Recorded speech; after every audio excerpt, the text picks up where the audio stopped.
मेरी रातें जागती हैं जब से मेरा दिल सोया है। डिफाइन किया है चाकू से, तो इसको कहते हैं मेटाफर।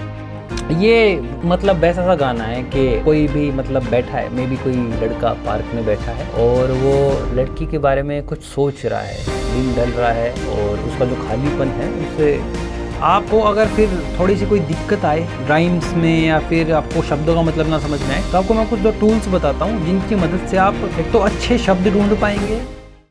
जैसे कि फ्रंट रो के कोर्सेज थे लिरिक्स वाले, जिसमें आपको सिखाया गया था कि भाई लिरिक्स लिखने कैसे हैं। मैंने भी लिया था वो कोर्स, और वो कोर्स लेने के बाद मुझे पता चला उस कोर्स में कुछ भी नहीं है भाई। उस कोर्स में बातें हुई हैं रूहानी, सोचो, नदी किनारे जाके बैठ जाओ, अपने आप दिमाग में आ जाएंगे शब्द, लिख डालो कुछ भी। ऐसे लिरिक्स नहीं लिखे जाते हैं, प्रॉपर टेक्निक होती है लिरिक्स लिखने की। एक लूप चूज़ कर लो, कोई भी बीट ले लो, लूप ले लो। जैसे कि मैं अपने 200 GB के सैम्पल पैक में चेक करता हूँ कि कोई मुझे अच्छा सैम्पल मिल जाए, जो कि इसमें सारे अच्छे ही हैं। ओके, यहाँ पे मैं कोई एक गिटार लेना पसंद करूँगा, अकॉस्टिक में देख लेते हैं।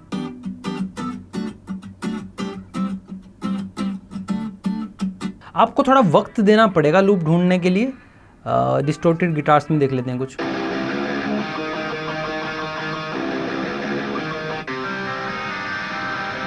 ये मैं थोड़ा सा ऐसे मुझसे आई, तो उस तरीके के गानों के लिए इस तरीके गिटार्स बढ़िया रहते हैं, बट हमें थोड़ा सा सॉफ्ट गाना बनाना है।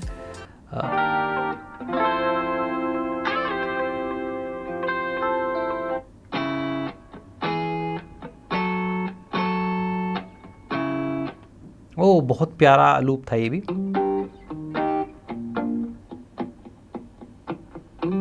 यार इसमें लिटरली सारे लूप ही बहुत अच्छे हैं।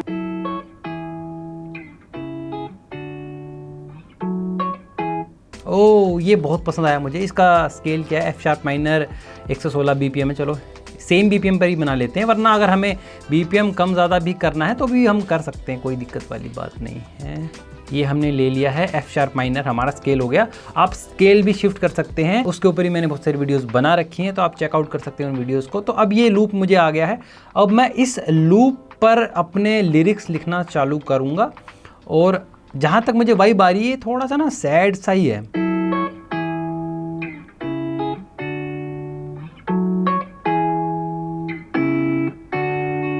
अगर आपको ये 200 GB का सैंपल पैक चाहिए, जिसमें 200 GB के लूप्स एंड सैंपल पैक्स हैं और 1 लाख से भी ज़्यादा सैंपल्स आपको इसमें मिल जाएंगे, तो डिस्क्रिप्शन में लिंक दे दूंगा। कोड यूज़ करना RED30, जिससे कि आपको इस पे मिलेगा 30% का ऑफ। तो आप परचेज कर सकते हो। अभी कुछ लिमिटेड लोगों के लिए ही, तो जल्दी जाके परचेज कर लेना। अभी के लिए हम इस पे ही कुछ लिखते हैं, और बाकी का जैसे जैसे हम लिरिक्स में आगे बढ़ेंगे, हम बाकी के गिटार सेक्शन का भी यूज़ करेंगे। अब हम क्या करेंगे, इस पे कुछ लिखते हैं। मुझे कुछ वर्ड्स चाहिए, शब्द चाहिए इसके लिए।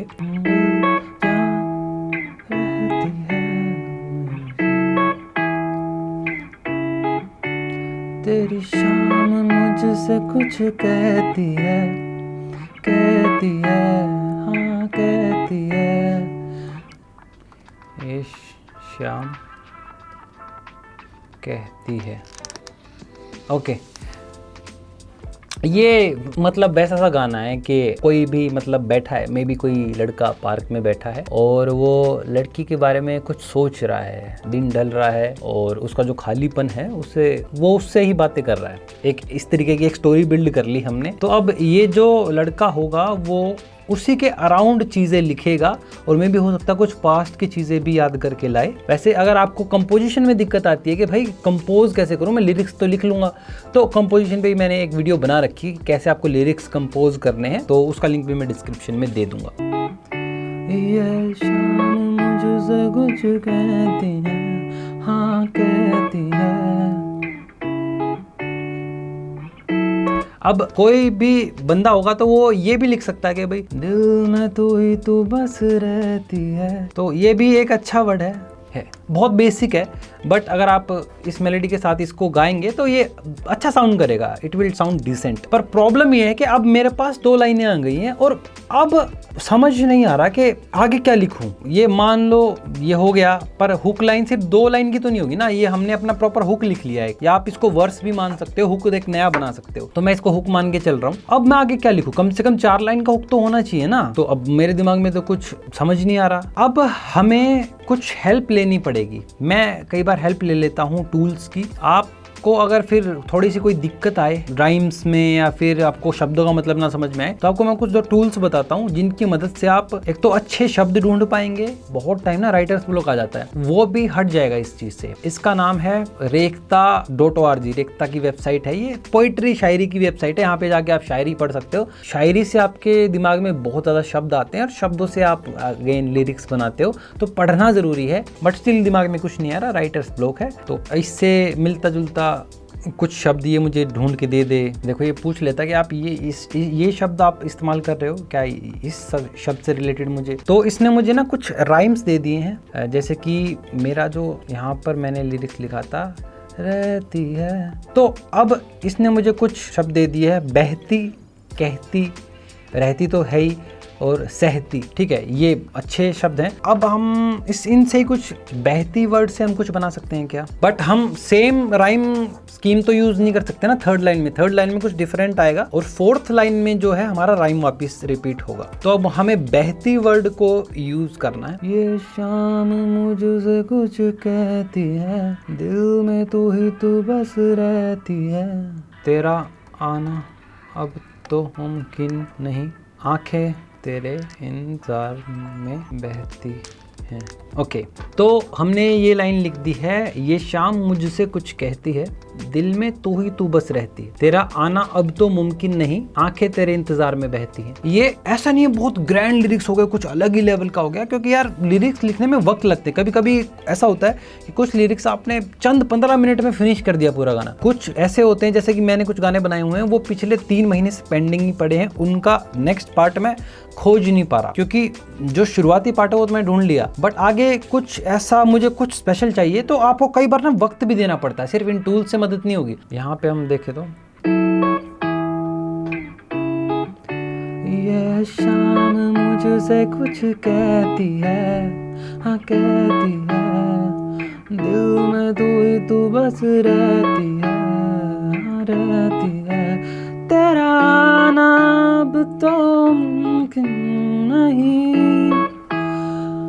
आंखें इंतजार में बस बहती हैं, बहती हैं। आपने लिरिक्स तो लिख लिए, बट अब उसको किसी तरीके से बीट पे फिट तो करना पड़ेगा ना। तो आप कुछ शब्द मिला बढ़ाओगे, कुछ घटाओगे, कुछ को थोड़ा स्ट्रेच करोगे, तो इस तरीके से आप शब्दों को फिट करोगे बीट पे। अब जैसे कि हमने इस गाने में राइम स्कीम डाल दी है, हमने काफ़ी सारे राइम्स का इसमें यूज़ किया है, 3 लाइन में राइम है, तो ये अच्छा लगता है। बट कुछ लोग ना ये बेवकूफ़ी भी करते हैं कि हर जगह राइम ही राइम डाल दी, राइम ही राइम डाल दी। ये मोस्टली 90% गानों में सूट नहीं करता। कुछ गाने हैं, जैसे कि रैप सॉन्ग लगा लो, एक रैप सॉन्ग है, बाली का बादशाह भी है उसमें और 47 भी है। उन्होंने विदाउट कोरस का गाना बनाया है, हिट लोंडे, हॉट लोंडे नाम है उस गाने का।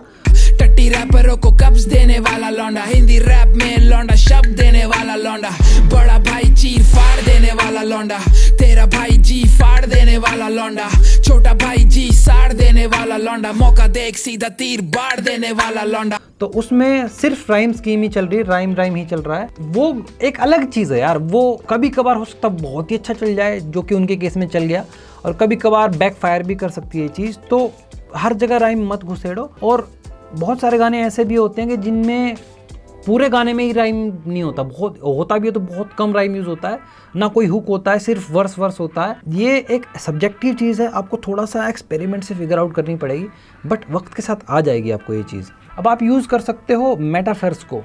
अब मेटाफर्स क्या होते हैं, आपने बहुत सारे रैपर्स के गानों में लोगों को बोलते सुना होगा, इसने बहुत अच्छा मेटाफर यूज़ किया। तो मेटाफर्स क्या होते हैं कि आप एक शब्द से दूसरे शब्द को डिफाइन करें, जैसे कि तेरी नजरों का वार मेरे दिल पे पड़ा जैसे कि खंजर। उसकी नज़रों के देखने के तरीके को हमने डिफाइन किया एक चाकू से। तो इसको कहते हैं मेटाफर, कि आप एक दूसरे ऑब्जेक्ट को पहले ऑब्जेक्ट से डिफाइन करते हो कि तुम्हारी जो ये चीज़ है ये उस जैसी है, जैसे कि तुम्हारी आंखें एक तेज़ धारदार खंजर जैसी हैं जो देखती हैं, तो जिन्हें मैं देखता हूँ तो वो मेरे दिल पे वार होता है उससे। मेटाफर्स का यूज़ करने से आपके जो गाना है वो ज़्यादा इंटेलिजेंट लगेगा। जो सुनेगा वो बोलेगा कि हाँ भाई, किसी नूब ने नहीं लिखा है, किसी ऐसे इंसान ने ये गाना लिखा है जिसको राइटिंग की समझ है, जो वक्त लगाता है गाने लिखने में।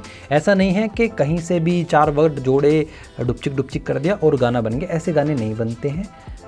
ये रील बनाने के लिए अच्छी है चीज़ कि हाँ, डुपचिक डुपचिक बीट लगा दी और 4 लिरिक्स लिख दिए और गाना बन गया। ऐसा नहीं होता है। टोनी कक्कड़ मत बनो, ठीक है? वो स्टूपिड है, आप नहीं। वो मजबूर है, आप नहीं।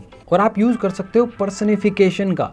ये क्या है? ये तो अजीब सा वर्ड है यार, ये समझ नहीं आ रहा। पर्सनिफिकेशन क्या होता है कि इसमें आप किसी नॉन लिविंग ऑब्जेक्ट को एक लिविंग ऑब्जेक्ट से डिफ़ाइन कर सकते हो, उसे एज अ पर्सन डिफ़ाइन कर सकते हो। जैसे कि मेरी रातें जागती हैं जब से मेरा दिल सोया है, ठीक है? रातें कोई पर्सन है नहीं, कोई लिविंग थिंग नहीं है रात, ठीक है? बट हमने उसे एज अ फ्रेंड या फिर कोई कंपेनियन बता दिया है कि मेरी रातें जागती हैं जब से मेरा दिल सोया है। तो इस तरीके की आप चीज़ें यूज़ करोगे ना, तो लोग सोचेंगे कि भाई राइटर में कुछ तो बात है, ये कुछ गहरी चीज़ लिखता है। तो जो कवि होते हैं वो क्या, पोइट्री का क्या मतलब होता है? पोइट्री का मतलब होता है आपको बहुत सारा कुछ समझाना है कम शब्दों में, ठीक है?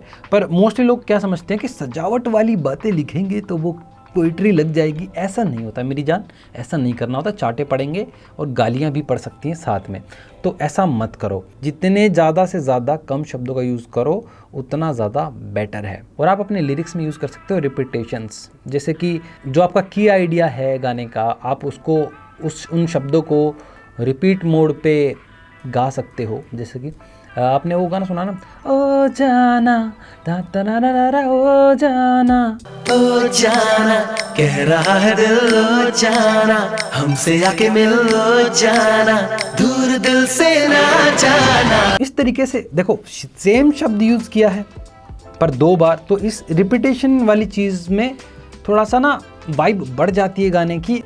अगर आपके पास शब्द कम है, लाइनें कम है, तो इस तरीके से आप गाने की लेंथ भी बढ़ा देते हो और वाइब भी कंटिन्यू रहती है। जैसे कि एक गाना है, प्रज्ञा करके एक सिंगर है, उसका गाना है खेल गाना है। उसमें क्या, ये कोई खेल है क्या, मेरी प्यास बुझा और फिर चुप जा।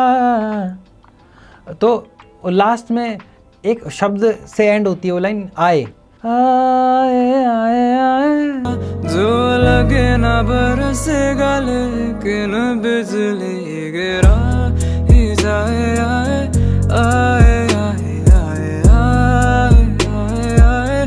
आए आए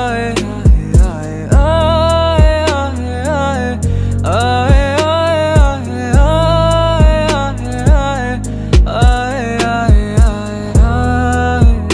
आए। तो इस तरीके से वो उस एक शब्द को बहुत बार रिपीट करता है, जिससे क्योंकि उसके पास ऑलरेडी लिखे हुए लिरिक्स बहुत कम है, तो जब वो उस लाइन को, उस शब्द को बार बार रिपीट करता है तो उससे वाइब तो कंटिन्यू रहती ही रहती है, बट उसके गाने की लेंथ बढ़ जाती है। तो उसे, और क्या पता उसे वाइब नहीं आ रही हो आगे लिखने की, या फिर उसे लग रहा हो कि भाई ज़्यादा लिखूंगा तो क्लीशे हो सकता है। जितने भी अच्छे शब्द मैंने यूज़ किए, जितनी भी अच्छी लाइनें मैंने यूज़ करी हैं वो ठीक हैं। अब इससे ज़्यादा अगर मैं कुछ और डालूंगा तो हो सकता है कि ये गाने की वाइब को किल कर दे, तो आए करके छोड़ देते हैं। और अगर आप नए नए शब्द सीखना चाहते हो तो आप, जैसे कि यहाँ से अगर आपने इसमें कोई भी शब्द ढूंढा जो आपने कहीं में भी सुना हो और आपने देखा, बट आपको ना मतलब नहीं पता है, बट आपको राइम भी चाहिए, तो ये आपसे पूछती है वेबसाइट कि भाई आपको क्या एग्जैक्टली क्या राइम चाहिए। इनायत का एग्जैक्ट राइम चाहिए, या फिर आयत एंड में आए वो वाला राइम चाहिए, या फिर अत एंड में आए वो वाला राइम चाहिए। मैं कहता हूँ देखो, अत एंड में आ जाए इतना मेरे लिए बहुत है, वो सिमिलर हो जाएगा। तो देखो मुझे कितने सारे वर्ड दे देती है जिनमें अत आता है एंड में। देखो हर एक शब्द में मन्नत, मोहब्बत, मम्बत और मस्कत, मोनत, नहजत, इतने सारे शब्द हैं। और आप बोलोगे यार ठीक है, शब्द तो मिल गया, जैसे कि नहज़त है, NAHZAT। तो अब मुझे इसका मतलब भी तो पता होना चाहिए ना, कि मैं कहीं भी यूज़ तो नहीं कर लूँगा। तो यहाँ पे जाऊँगा मैं, ये है रेख्ता डिक्शनरी, ठीक है। इसमें सारे जितने भी हमारे शब्द हैं उर्दू के, उनके मतलब मिल जाते हैं। नहज़त, ओके, इसका हम देखते हैं क्या मतलब है। हाँ जी, नहज़त। तो इसके दो मतलब हैं, डिपार्चर टू लीव के मतलब एक तरीके से जाना, ठीक है, और राइजिंग अप, प्रोग्रेस, इस तरीके से भी आप मतलब डिपेंड करता है कि आप क्या लाइन बोल रहे हो, उस हिसाब से इसका मतलब बदल जाएगा। मतलब जैसे कि ये नहीं होता कि हाँ के बहुत सारे मतलब होते हैं, जैसे कि एक हाँ का मतलब हुआ हाँ, और एक हाँ का मतलब हुआ हाँ, तो मतलब समझ रहे हो, इमोशन के हिसाब से वर्ड के मतलब बदल जाते हैं। तो इसी तरीके का वर्ड है नहज़त, और ये नहज़त नहीं है, ऐसे इस तरीके से बोला जाएगा, नहज़त। तो ठीक है, तो यहाँ से आप शब्द ले सकते हो बहुत सारे, और उर्दू में लिटरली इतने खूबसूरत वर्ड। अगर आपको एक बार उर्दू की ज़ुबान आ गई ना, तो आपके पास इतनी बड़ी लाइब्रेरी आ जाएगी। मोस्टली गानों में ना जो कोर हिंदी है, जो ओरिजिनल हिंदी है, उसके शब्द बहुत कम यूज़ होते हैं, क्योंकि वो बहुत ज़्यादा भारी वर्ड है।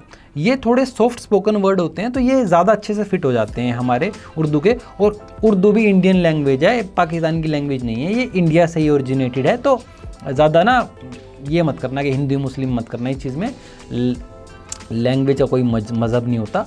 तो ये भी हमारी इंडियन लैंग्वेज ही है, ठीक है, तो इसे भी उतना ही प्यार दो।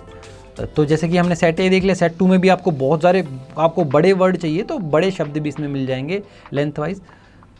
तो यहाँ से आप बहुत सारे शब्द ढूंढ सकते हो। तो ये साइट लिटरली बहुत हेल्प करती है, और ये जो भी आपको शब्द मिले उसका इस दूसरे साइट रेख्ता डिक्शनरी पे आप उसका मतलब ढूंढ लेना।